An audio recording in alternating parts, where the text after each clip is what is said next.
ఇప్పుడు స్టార్ హీరోల సినిమాల్లో టైటిల్ కార్డ్స్ అన్నవి తప్పనిసరి అయిపోయాయి.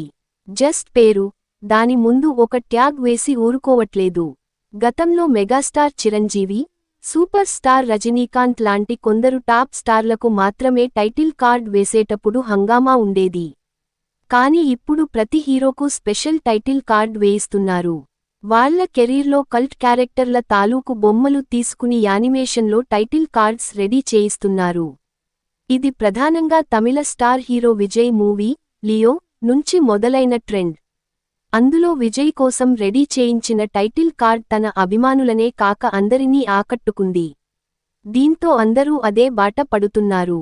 తెలుగులో కూడా చాలామంది స్టార్ల సినిమాలకు ఈ స్టైల్ను ఫాలో అయ్యారు. చిన్న స్టార్లు సైతం ఇదే శైలిని అనుసరించడం దీనికి విలువ లేకుండా పోయింది. అయితే మెగాస్టార్ చిరంజీవి కొత్త సినిమా విశ్వంభర కు మాత్రం టైటిల్ కార్డ్ విషయంలో రెగ్యులర్ ఫార్మాట్లు ఉండవట. దానికోసం ప్రత్యేకంగా డిజైన్లు చేయించినట్లు దర్శకుడు వశిష్ఠ ఒక ఇంటర్వ్యూలో చెప్పాడు. లియో తర్వాత యానిమేటెడ్ టైటిల్ కార్డ్స్ ట్రెండుగా మారాయి. కానీ విశ్వంభర కోసం ఆ స్టీరియో టైప్ను ఫాలో అవ్వాలని మేం అనుకోలేదు. అందుకే సినిమా కథ, ఆత్మకు తగ్గట్లుగా 8 ప్రత్యేకమైన మెగాస్టార్ టైటిల్ కార్డ్స్ డిజైన్స్ తయారు చేయించాము.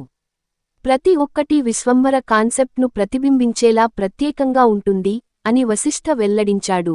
గత ఏడాది సంక్రాంతికే రావాల్సిన ఈ చిత్రం విజువల్ ఎఫెక్ట్స్ కరెక్షన్ల వల్ల బాగా ఆలస్యం అయింది.